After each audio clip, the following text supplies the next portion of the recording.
Vadodara municipal કોર્પોરેશનના સાધનો અને સામગ્રી રાજકીય સગાના ખાનગી કામમાં ગેરકાયદેસર ઉપયોગ, ભ્રષ્ટાચાર, સત્તાનો દુરુપયોગ અને ગુનાહિત ષડયંત્ર અંગે તાત્કાલિક વિજિલન્સ તપાસ, એફઆઈઆરની નોંધણી અને સંડોવાયેલા અધિકારીઓ સસ્પેન્સ માટેની કાનૂની કાર્યવાહી હાથ ધરવી.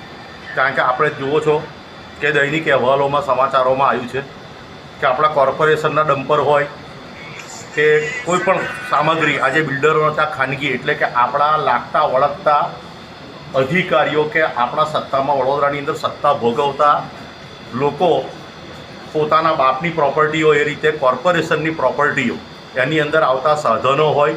આપણે તમે જુઓ છો કે નવાને નવા બ્લોકો કચરામાં નાખી અને એના દ્વારા લાગતા વળગતાને ફાયદો કરાવવા માટે પ્રાઇવેટોમાં લાગે છે, બિલ્ડરોને ત્યાં લાગે છે.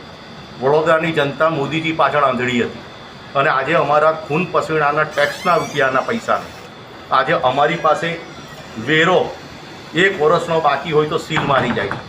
અને આજે અમે જે આંધળો વિશ્વાસ રાખીને જે અમે સંખ્યાબળ આપ્યું છે, આજે વડોદરાનું ટોટલ આ લોકોએ ભ્રષ્ટાચારમાં ટોટલ સત્યાનાશ વારી નાખ્યું છે.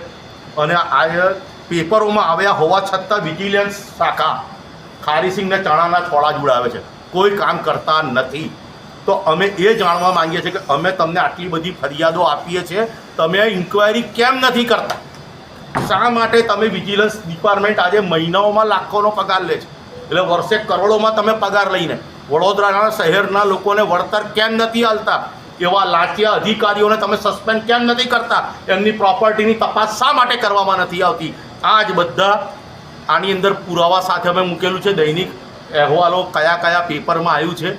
એટલે માટે અહીં કોઈ શુક્લા કરીને છે, પ્રણવ શુક્લા, જે કોન્ટ્રાક્ટર ચલ એટલે કે કરાર આધારિત અંડર પ્રોજેક્શન, આ લોકો તાત્કાલિક ધોરણે સસ્પેન્ડ થવા જોઈએ અને એ લોકો પર ઇન્ક્વાયરી બેસીને એમની પ્રોપર્ટીની પણ તપાસ થવી જોઈએ. આ બધા અમે પુરાવા સાથે આવ્યા છે, આ માંગણી સાથે આવ્યા છે. કારણ કે વડોદરાની જનતા હવે કંઈ નવી ક્રાંતિ કરવાના મૂડમાં છે, એના એજાણ પૂરેપૂરા વર્તાઈ ગયા છે. એટલે અમે એમને વોર્નિંગ આપવા આવ્યા છે.